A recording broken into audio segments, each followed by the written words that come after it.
Hello sa inyong lahat. Tupitina TV, it's here. Ayan, gagawa na naman po tayo ng healthy drinks. Ayan, meron tayong celery at saka carrots. Ito yung machine na ginagamit ko, guys. Napakaganda nito. At kung gusto nyo makagawa ng healthy juice, ito lang. At kung wala naman kayo blender, pwede rin sasalain nyo lang yung sapal ng blend nyo na mga gusto nyo Ayan, nilalagay ko na yung carrots.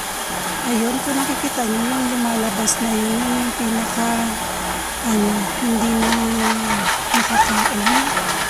At dito naman sa kabila, ayan, meron din juice. Ayan siya. Yung pinaka-tubig at yan ang kailangan natin. Napakaganda nito, guys. Kasi, healthy talaga siya. Talagang napipiga ng juicy ng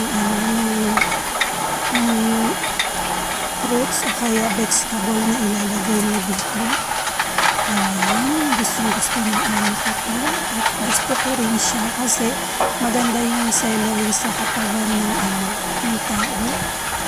Pag gusto nyo maalis yung kirot-kirot ng tuhod mo, yung celery juice.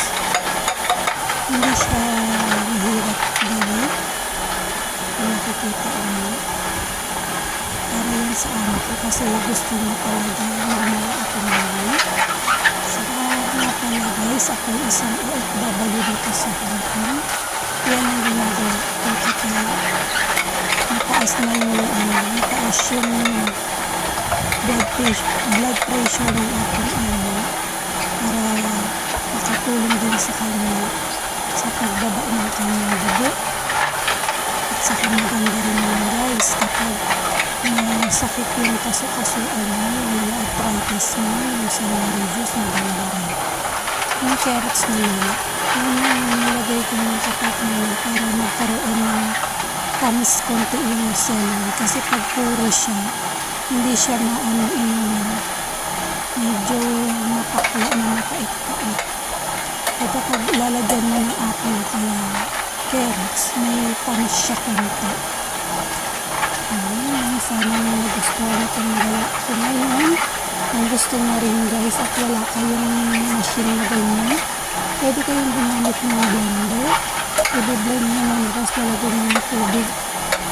Tapos kapag na-blend na lahat, maghalo-halo ng tubig sa kayong fruits o kaya vegetable na gusto nyo sasalain nyo yung sapal nyo. Yun yung itatapon nyo yung pinaka-juice lang ng kukunin nyo.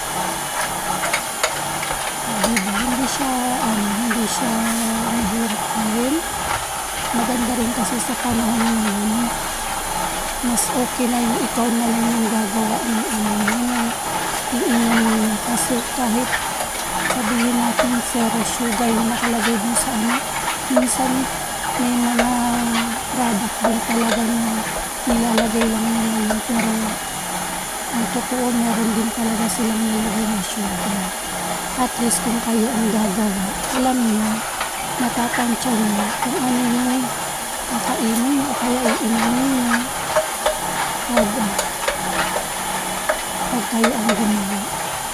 Ayan, malapit na akong matapos kasi